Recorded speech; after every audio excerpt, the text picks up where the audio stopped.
This is our bathroom when we first bought our house, and we decided to do a full gut on it and change from single sink vanity to double since we've got quite a few kids. This is the end process where we've got the double sink vanity in there, the double lights over top. Here's it from another perspective, and I'll walk you through what we did. I didn't capture everything great. This is after we have already replumbed. We use a ProPress to put in the new fixtures there, so we'd have double sinks. I wanted to double lights up there, and then check this out.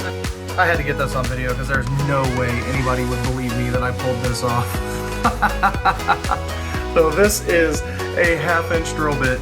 This is a 90-degree bend that I had to get this through, and then this is just a flag, utility flag. So I actually made a little hook. You can see I made a little hook there. I fed this into there, and then I rotated this until it grabbed onto that hook and I pulled it through. I genuinely cannot believe that actually worked, but hey, there's a way to fish something. So this is after we've changed it from the single vent and single plumbing, put that over. I put in blocking, put in a grab bar. We're starting to do some sheetrock. Here we go again, more sheetrock. We did the moisture resistant sheetrock. I made sure to do stud protectors on every single pipe, every single outlet. I also added 2 new outlets, one actually inside the cabinet and one to the far right of where the new vanity was going to go. The new vanity also has pull-out drawers at the feet where the kids can step.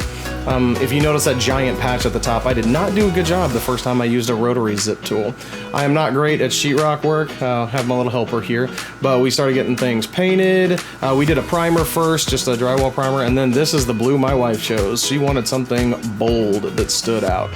And so we got everything painted. I'm test fitting the lights here, and I actually built a bar, like a wooden bar, which you'll see here in a second, because I wanted those center lights to be centered over the actual vanity centers where the single pole, the single pole water fixture, water faucet, where the water faucet, there we go, I'm not broken.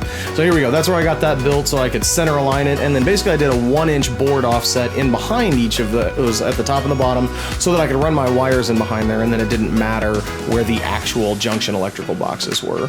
Getting the painting done, and I had to do quite a few coats. I did a whole bunch of like drywall patching. I also laid all the floor here. That's a luxury vinyl plank from Home Depot. These are after we got the pulls on, everything is soft close. I built those boards so that we could actually make sure that we hit studs, and here is the finished product. And I've got a little walk around video here.